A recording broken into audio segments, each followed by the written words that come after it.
بسم اللہ الرحمن الرحیم۔ پچھلی ویڈیو میں نے آپ سے خودی کے متعلق بات کی تھی اور آج میں کوشش کروں گا کہ خودی پر مزید بات کر سکوں۔ علامہ اقبال فرماتے ہیں خودی ہے سر نہاں لا الہ الا اللہ، خودی ہے تیغ فساں لا الہ الا اللہ۔ سر نہاں کہتے ہیں چھپے ہوئے راز کو اور تیغ فساں کہتے ہیں تیز دھار تلوار کو۔ خودی ہے سر نہاں لا الہ الا اللہ، یعنی خودی کے اندر لا الہ الا اللہ کا راز پوشیدہ ہے، اور جس پر یہ راز عیاں ہو جاتا ہے اس کی خودی بیدار ہو جاتی ہے۔ علامہ اقبال نے جا بجا اس راز کو عیاں کرنے کی کوشش کی ہے۔ خودی ہے تیغ فساں لا الہ الا اللہ، یعنی کہ خودی وہ تیز تلوار ہے کہ جس کی دھار لا الہ الا اللہ ہے۔ جس کا ایمان پختہ ہو جاتا ہے اس کی خودی اس قدر مضبوط ہو جاتی ہے کہ وہ ہر باطل، ہر ظلم و ستم اور ہر خوف کو کاٹ کر رکھ دیتی ہے۔ مفہوم یہ ہے کہ علامہ اقبال کے نزدیک انسان کی خودی تب تک زندہ اور طاقتور نہیں ہو سکتی کہ جب تک وہ لا الہ الا اللہ یعنی توحید کو اپنے دل و دماغ میں راسخ نہیں کر لیتا۔ لا الہ الا اللہ کا مطلب صرف زبانی اقرار نہیں، بلکہ یہ ایمان اور یہ یقین دل سے رکھنا کہ کوئی عبادت کے لائق نہیں ہے سوائے اللہ کے، کوئی طاقت مستقل نہیں ہے سوائے اللہ کے، عزت، رزق اور طاقت کا مالک صرف اللہ ہے۔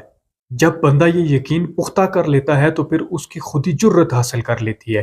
یہ مرحلہ تھا توحید کو اپنے اندر راسخ کرنے کا، اور اگلا مرحلہ علامہ اقبال کیا بتاتے ہیں کہ اپنے من میں ڈوب کر پا جا سراغ زندگی، تو میرا نہیں بنتا نہ بن اپنا تو بن، یعنی کہ اپنے اندر ڈبکی لگا، اپنی روح کی گہرائیوں میں اتر اور اپنی حقیقت کو پہچان، خود کو پہچان اور سراغ زندگی کو ڈھونڈ۔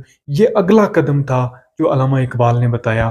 پھر جب توحید تمہارے اندر راسخ ہو جاتی ہے، پھر تم اگلے قدم کو بھی طے کر لیتے ہو، تو اس کے بعد علامہ اقبال فرماتے ہیں کہ تمہاری خودی کو طاقت حاصل ہو جاتی ہے، یعنی کہ جس فرد کے اندر توحید بھی راسخ ہو گئی، اس نے اپنے آپ کو بھی پہچان لیا، اس کے اندر پھر علامہ اقبال فرماتے ہیں کہ ایسی قوت آ جاتی ہے اس فرد کے اندر کہ وہ دنیا کے نظام کو بدلنے کی طاقت حاصل کر لیتا ہے۔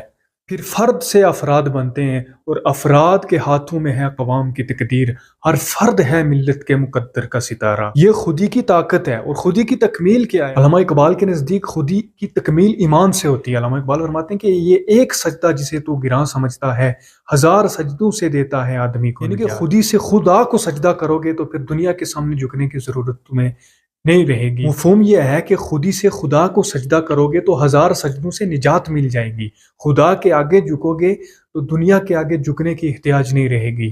پھر جب یہ مراحل تم طے کرو گے تو ان مراحل کو طے کرنے کے بعد جب ایک فرد بنتا ہے تو اس فرد کو علامہ اقبال نے کیا نام دیا؟ اس فرد کو علامہ اقبال نے مرد مومن کہا کہ نگاہ مرد مومن سے بدل جاتی ہے تقدیریں۔ وہ مرد جو حقیقت کی نگاہ میں دنیا سے نہیں ڈرتا، فقط خدا پر یقین رکھتا ہے، جو فقط خدا کے آگے جھکتا ہے۔ ہزار خوف ہو لیکن زباں ہو دل کی رفیق، یہی رہا ہے ازل سے قلندرانہ طریق۔ اور خودی کا آخری پیغام یہ ہے کہ خود اعتمادی کو بحال کرو، غلامی کی جو فکر ہے اس سے آزاد ہو جاؤ، خودی نہ بیچو، فقیری میں نام پیدا کرو، علم، ایمان اور کردار سے خود کو زندہ کرو۔ تو زمین کے لیے ہے نہ آسماں کے لیے، جہاں ہے تیرے لیے تو نہیں جہاں کے لیے، تو راز کن فکاں ہے اپنی آنکھوں پر عیاں ہو جا، خودی کا رازداں ہو جا، خدا کا ترجمہ ہو جا۔ ملتے ہیں اگلی ویڈیو میں، تب تک کے لیے اللہ حافظ۔